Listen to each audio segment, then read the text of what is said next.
আসসালামু আলাইকুম রহমতুল্লাহি ওয়া বারাকাতুহু।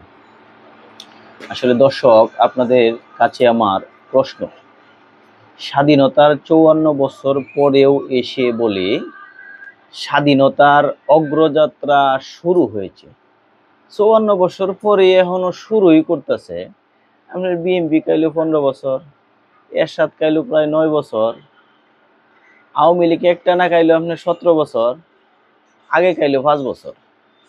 এতদিন এত সরকার চালানোর পরেও যে ওই অপোজিশনে থাকে, ঠিক সে ওই বলে ক্ষমতায় আসার জন্য যে আমাদের এই গণতন্ত্রের অগ্রযাত্রা শুরু হলো। আসলে আমরা গণতন্ত্রের অগ্রযাত্রা শেষ কবে দেখতে পারবো, এটা আপনাদের কাছে প্রশ্ন, আমাকে বলে যাবেন।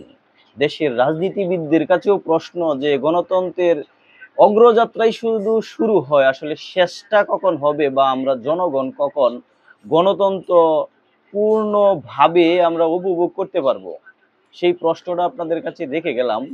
আপনাদের জানা থাকলে আমাদেরকে জানাবেন যে অমুক দিন অমুক তারিখ থেকে গণতন্ত্র অগ্রযাত্রা শেষ হয়েছে বলে বলবে সবাই। আসসালামু আলাইকুম রহমতুল্লাহ ওয়া বারাকাতুহু।